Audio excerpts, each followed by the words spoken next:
கோரிக்கை கைகள் உயர்ந்தாலும் கோரிக்கை நிறைவேறும்.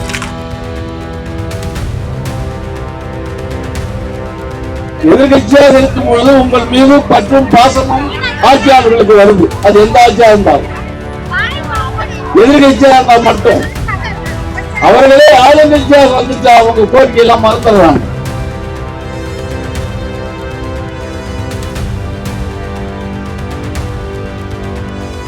பெண்கள் ஆண்டுக்கு 3485 மணி நேரம் உழைக்கக்கூடிய மகளிர் இன்றைக்கு தமிழர் இந்தியாவில் இருக்கின்றார்கள்.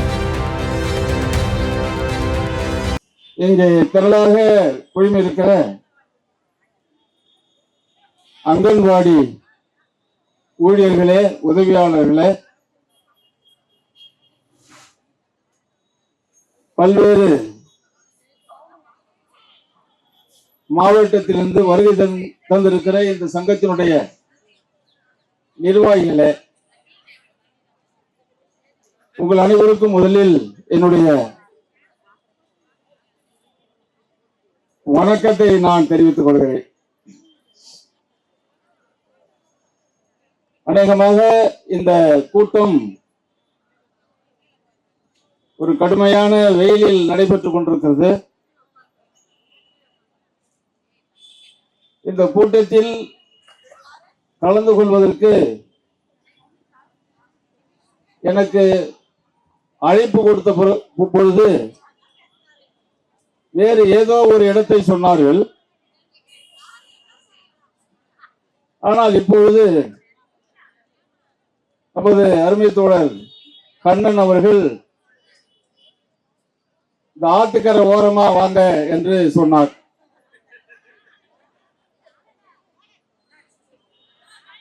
அதாவது இந்த ஆட்சியில நீங்களும் நானும் வாக்களித்து ஆட்சி அதிகாரத்தில் அமர்த்திருக்கிற இந்த ஆட்சியில் என்ன நினைத்து இந்த ஆட்சி அதிகாரத்தில் நாம் கொண்டு வந்தோமோ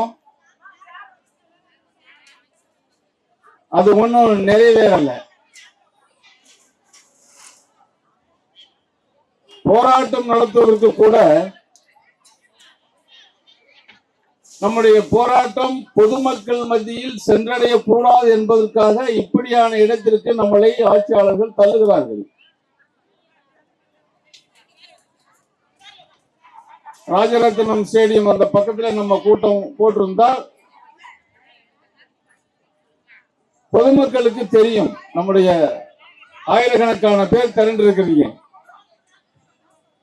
இதெல்லாம் தெரியக்கூடாது என்று இந்த அரசாங்கம் நினைக்கிறது. ஆனா கல்யாணம் பண்ற மாப்பிள்ளைக்கு சீப்பை ஒழிச்சு வச்சா கல்யாணம் நின்றுமா? நிக்காது. ஆகவே நம்முடைய அரசாங்கம் சீப்பை ஒழிச்சு வைக்கிற வேலையை செஞ்சுட்டு இருக்காங்க. இப்ப சட்டமன்றம் நடக்குது. இப்ப காலையில சட்டமன்றத்தை பேசிட்டு தான் வர்றேன். நல்ல கூட்டம். நம்முடைய கூட்டத்தை எல்லாம் அரசாங்கத்துக்கு காட்டினாதான் கோரிக்கை நிறைவேறும். கைகள் உயர்ந்தாதான் கோரிக்கை நிறைவேறும். கைகள் உயர்லன்னா கோரிக்கை நிறைவேறாது. 2026 சட்டமன்ற தேர்தல் வரப்போகுது. ஆனா அரசாங்கம் என்ன நினைக்குதுன்னா 2026 மீண்டும் நாங்க தான் ஆட்சி வருவோம் சொல்றாங்க. வரட்டும், நம்ம விருப்பமும் அதுதான். ஆனா உங்களையெல்லாம் விட்டு எப்படி ஆட்சி வருவாங்கன்னு எனக்கு தெரியல. அதுதான் பிரச்சனை இருக்கு. அரசாங்கம் அதான் நினைக்குது. இப்ப சட்டமன்றம் நடந்துகிட்டு இருக்கு. வர்ற ஏப்ரல் 30ஆம் தேதி வரைக்கும் சட்டமன்றம் நடக்கும். இப்ப பட்ஜெட் எல்லாம் அறிவிச்சுட்டாங்க. நாங்கெல்லாம் எதிர்பார்ப்போட உட்கார்ந்துட்டு இருந்தோம். ஆனா ஒண்ணும் உங்களுக்கு அறிவிக்கவே இல்லை. ஆனா தேர்தல் அறிக்கையில எழுதி வச்சிருக்கிறாங்க.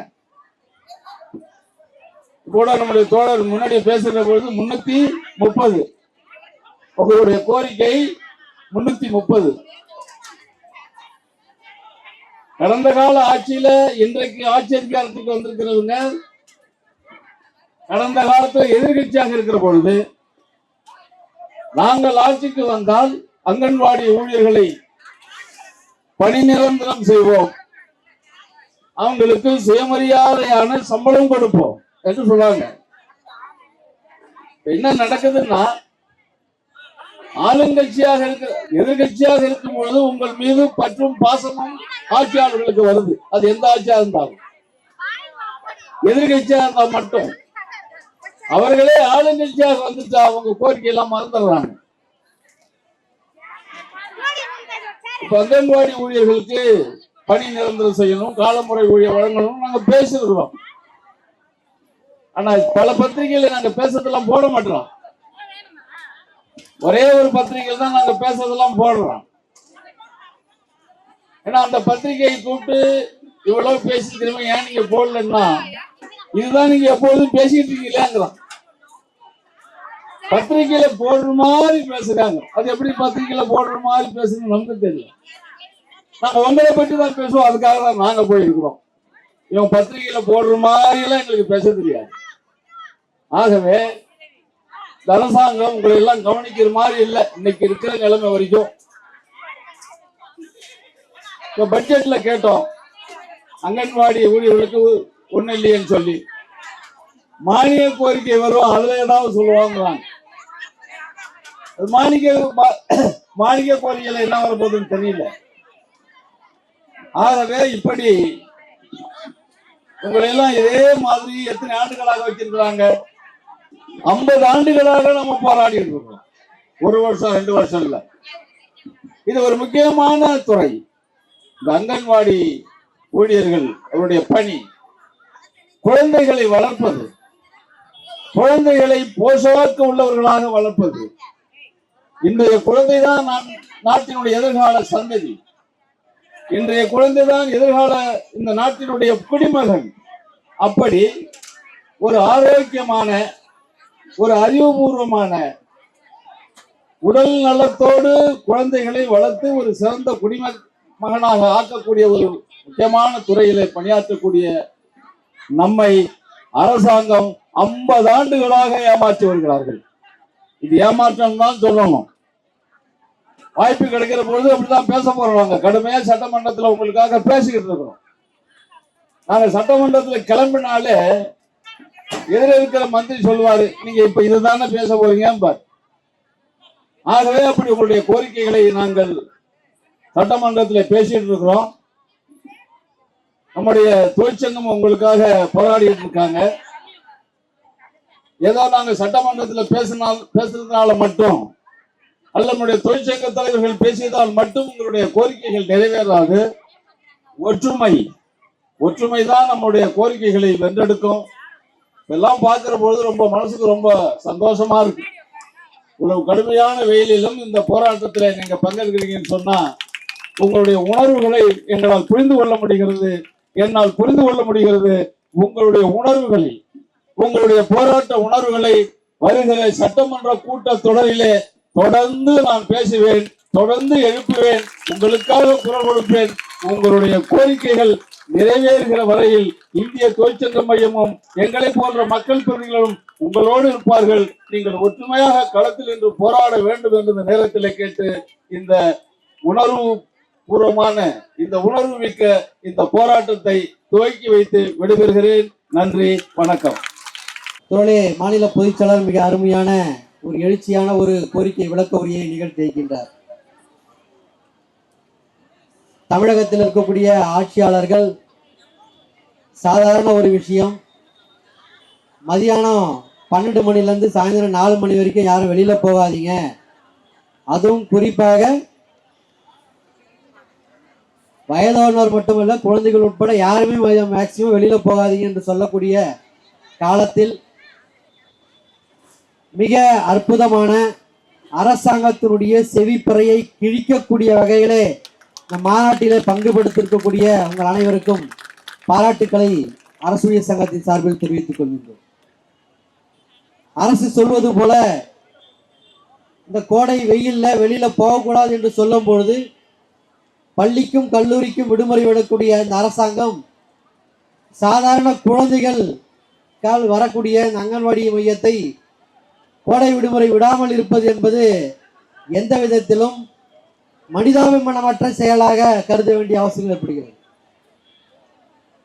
இன்றைக்கு ஒன்றிய அரசினுடைய ஏராளமான விஷயங்களை சுட்டிக்காட்டப்பட்டது. இப்போ ஒரு 2-3 நாட்களுக்கு முன்னாடி மாண்புமிகு மத்திய நிதியமைச்சர் பாராளுமன்றத்தில் ஒரு அறிக்கையை சமர்ப்பித்திருக்காங்க. ஏறக்குறைய 16.5 லட்சம் கோடி ரூபாய் வாரா கடன் என்று மிகப்பெரிய கார்ப்பரேட்டுகளுக்கு தள்ளுபடி செய்யப்பட்டிருக்கு. ஆனால் இங்கு தொடர்ச்சியாக பணியாற்றி கொண்டிருக்கக்கூடிய இந்தியாவினுடைய எதிர்காலத்தை நிர்ணயித்துக் கொண்டிருக்கக்கூடிய இந்தியாவினுடைய எதிர்காலத்தை வலிமையான இந்தியாவாக உருவாக்குவதற்கு அர்ப்பணிப்புணர்வோடு பணியாற்றி கொண்டிருக்கக்கூடிய அங்கன்வாடி ஊழியர்களை குறைந்தபட்சம் ஓய்வூதியம் என்பது 9,000 கூட வழங்க முடியாத ஒரு அரசாங்கமாக மாறிக்கொண்டிருக்கிறது. அந்த 16.5 லட்சம் கோடி ரூபாயில ஒரு 50,000 கோடி ரூபாய் வசூல் பண்ணா கூட இந்தியாவின் முழுவதும் இருக்கக்கூடிய அங்கன்வாடி ஊழியர்களுக்கும் ஆஷா ஊழியர்களுக்கும் நிரந்தர பணியிடத்திலே அரசுடைய காலமுறை ஊதியத்திலே பணி நியமனம் செய்ய முடியும்.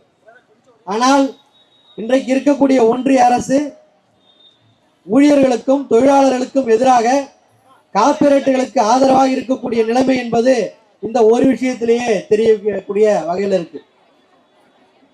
அதுவும் இன்றைக்கு ஏராளமான கொள்கைகள் என்பது கோட்பாடுகள் என்பது ஒன்றிய அரசால் அமல்படுத்தக்கூடியது என்பது ஊழியருக்கு விரோதமாகவும் அயர் அண்ட் ஃபயர் என்று சொல்லக்கூடிய வகையில இன்றைக்கு அனைத்து பணியிடங்களிலும் தொகுப்புதிய முறையிலே பணி நியமனம் என்பது நடைமுறைப்படுத்துவதற்கும் இன்னைக்கு தலைமைச் செயலகத்தில் இருக்கக்கூடிய அடிஷனல் செக்ரட்டரி போஸ்டை லேட்டரல் என்ட்ரி என்ற அடிப்படையில் வெளி முகமை மூலமாக நியமனம் செய்வதற்காக கடந்த 3 ஆண்டுகளாக இன்றைய ஆட்சியாளர்களால் அமல்படுத்தப்பட்டிருக்கு. இந்த ஆண்டுதான் பாராளுமன்றத்தின் எதிர்க்கட்சிகள் மிகப்பெரிய போராட்டத்தை நடத்தியதன் விளைவாக இந்த ஆண்டு நியமனம் என்பது செய்யப்படவில்லை. தலைமைச் செயலகத்தில் அடிஷனல் செக்ரட்டரி போஸ்ட்லேயே இன்னைக்கு வெளிமுகமை மூலமாக நியமிப்பதற்கான வேலையை ஒன்றிய அரசு துவங்கி இருக்கிறது என்று சொன்னால் மற்ற பணியிடங்களை எந்த அளவுக்கு காலி செய்வதற்கான வேலைகளை ஒன்றிய அரசு செய்யும் என்பதை நாம் உணர வேண்டிய அவசியம் உள்ளது. அதை ஒட்டித்தான் தமிழ்நாடு அரசு இன்னைக்கு பல்வேறு திட்டங்களை ஒன்றிய அரசினுடைய திட்டங்களை எதிர்த்து கொண்டே இருந்தால் கூட இன்றைக்கு பள்ளி கல்வித்துறையில ஏராளமான பள்ளிக்கூடங்களை மூடக்கூடிய ஒரு நிலைமைக்கு தள்ளப்படுவதாகட்டும், கல்வியில மிகப்பெரிய வளர்ச்சி எட்டியிருக்கக்கூடிய அதுவும் குறிப்பாக உயர்கல்வித்துறையில 52% தமிழ்நாட்டு மாணவர்கள் உயர்கல்விக்கு பயின்றிருக்கிறார்கள். ஆனால் புதிய கல்விக் கொள்கை என்பது 2030 தான் 50% என்று வருகிறது. அப்ப தமிழ்நாட்டில் இந்த அளவுக்கு சக்சஸ்ஃபுல்லாக ஒரு கல்வித்துறையை வளர்த்தெடுப்பதற்கு என்பது அங்கன்வாடி ஊழியர்களும் சத்தனோடைய அர்ப்பணிப்பு உணர்வால் மட்டும்தான் தமிழ்நாடு அரசு இத்தனையான சாதனைகளை படைத்திருக்கின்றது. மெடல்களை வாங்கி குவித்துக் கொண்டிருக்கிறீர்கள் என்று சொன்னால் அதற்கு எங்களுடைய வேர்வையை சிந்தி நாங்கள் உழைத்த உழைப்பும் இத்தனை ஆண்டு காலமாக தமிழகத்தினுடைய குழந்தைகள் மிகவும் வலுவாக வளர்வதற்கு அடிப்படை காரணமாக அமைந்தவர்கள் அங்கன்வாடி ஊழியர்களும் சத்தன ஊழியர்களும் என்பதை இந்த அரசு மறந்துவிடக் கூடாது.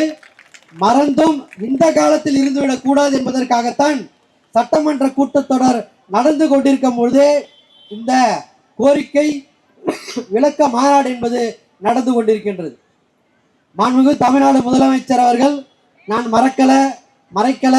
மறுக்கல என்று வார்த்தை ஜாலங்களால் சொல்லிக் கொண்டிருந்தாலும் ஏராளமான விஷயங்களை 99% நிறைவேற்றிவிட்டேன் என்று சொன்னால் கூட அந்த 1% என்பதுதான் உங்களுடைய ஆட்சியை தீர்மானிக்கக்கூடிய சக்தியாக இருக்கின்றது என்பதை மாண்புமிகு தமிழ்நாடு முதலமைச்சர் அவர்கள் உணர வேண்டும் என்று இந்த நேரத்தில் கேட்டுக்கொண்டு அரசு ஊழியர்களுக்காகவும் ஆசிரியர்களுக்காகவும் அங்கன்வாடி ஊழியர்களுக்காகவும் சத்தன் ஊழியர்களுக்காகவும் நீங்கள் கொடுத்த வாக்குறுதிகளை அதுவும் குறிப்பாக திராவிட முன்னேற்ற கழகத்தினுடைய தேர்தல் அறிக்கையிலே தெரிவித்த கருத்துக்களை உடனடியாக நீங்கள் நிறைவேற்றுவதுதான் உங்களுக்கும் மிகப்பெரிய மரியாதையை அரசு ஊழியர்கள் மத்தியிலும் மக்கள் மத்தியிலும் ஏற்படுத்தும் என்ற நேரத்தில் தெரிவித்துக் கொண்டு மேலும் ஒரு சில விஷயங்களை மட்டும் சுட்டிக்காட்ட வேண்டிய அவசியம் இருக்கு. ஏனென்று சொன்னால் இன்னைக்கு ஒரு தகவல் மாடு கூட உழைப்பது என்பது ஒரு 1064 மணி நேரம் ஆண்டுக்கு. ஆனால் ஆண்கள் உழைப்பது 1612 மணி நேரம். மகளிர் தினம் இந்த மாதம் கொண்டாடி கொண்டிருப்பதால் சுட்டிக்காட்ட வேண்டிய அவசியம் என்பது இருக்கு. பெண்கள் ஆண்டுக்கு 3485 மணி நேரம் உழைக்கக்கூடிய மகளிர் இன்றைக்கு தமிழர் இந்தியாவில் இருக்கின்றார்கள் என்று சொன்னால், அப்படிப்பட்ட மகளிர்களை அரசு ஊழியர்கள் ஆக்குவதற்கும், அவர்களுக்கு காலமுறை ஊதியத்தில் வழங்குவதற்கும், அவருடைய கிராஜுவிட்டியை உயர்த்தி வழங்குவதற்குமான அரசாணைகளை இந்த சட்டமன்ற கூட்டத்தொடரிலேயே மாண்புமிகு தமிழ்நாடு முதலமைச்சர் அவர்கள் அறிவிக்க வேண்டும் என்று இந்த கோரிக்கை மாநாட்டின் வாயிலாக வலியுறுத்தி கேட்டு விடைபெறுகின்றேன். நன்றி தோழர்கள்.